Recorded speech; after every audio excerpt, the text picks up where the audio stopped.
नाजरीन, आज हम मुख्तलिफ किस्म के पुनर्नवा की शनाख्त करेंगे, खासतौर से इसकी मुतफरिक शनाख्त। तो ये देखिए, ये है सफ़ेद पुनर्नवा।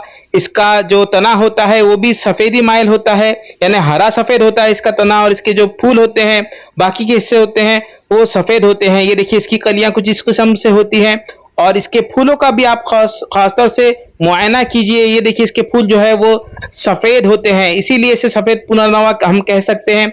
हालांकि मैं आपको इन फूलों को मैग्नीफाई करके भी बता देता हूं। ये देखिए, बड़ा करने पर इसके फूल कुछ इस किस्म से नजर आते हैं। यही इस पुनर्नवा की मुतफरिक शनाख्त है। हालांकि एक बात यह भी होती है कि ये पुनर्नवा जमीन से काफी ऊंचा होता है और इसके अफाल खवास भी थोड़े मुख्तलिफ हैं।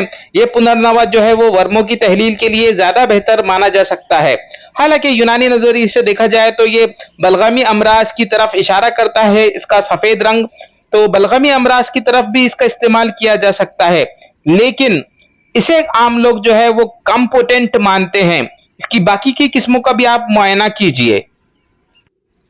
अब मुशाहिदा कीजिए, ये एक दरमियानी किस्म का पुनर्नवा है, यानी सफेद पुनर्नवा और लाल पुनर्नवा का एक किस्म से कॉम्बिनेशन है।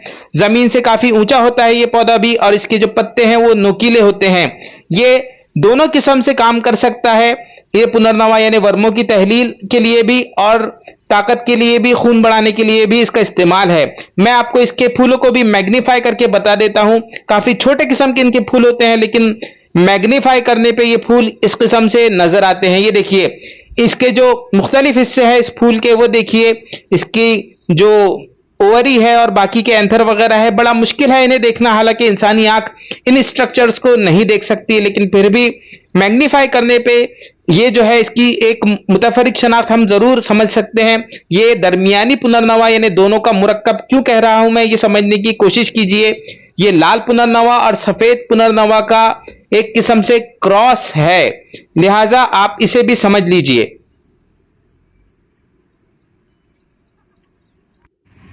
अब मुशाहिदा कीजिए मफरूश किस्म के पुनर्नवा का। ये लाल पुनर्नवा खालिस किस्म का है, और इसकी खास बात यह होती है कि ये मुकव्वी होता है। हालांकि इसकी जो दो अहम किस्में हैं, मैं उसकी शनाख्त आपको पहले ही करवा चुका हूं। इसके पत्तों को गौर से देखिए, ये पत्ते गोल किस्म के हैं, नोकीले नहीं होते इसके पत्ते, और इसके फूल जो है वो बिल्कुल काफी लाल किस्म के हैं, इसीलिए मैं इसे गोल पत्ते वाला लाल पुनर्नवा कहता हूं। इनके लातीनी नाम में काफी तजब्जुब है, लेकिन फिलहाल आप इनकी सीधे ही शनाख्त कर लीजिए और इसके फूलों का भी मुआयना कीजिए। ये देखिए, मैग्नीफाई करने पे इसके फूल कुछ इस किस्म से नजर आते हैं। ये पुनर्नवा, जैसा कि मैंने अर्ज किया, मुकव्वी के तौर पर ज्यादा बेहतर काम करता है, और दमवी अमराज पर भी ये बेहतर तरीके से काम करता है। हालांकि पुनर्नवा का जो अहम फंक्शन है वो ये है कि वो फासिद मादों को जिस्म से बाहर निकालता है, इसीलिए इसका नाम पुनर्नवा रखा गया है।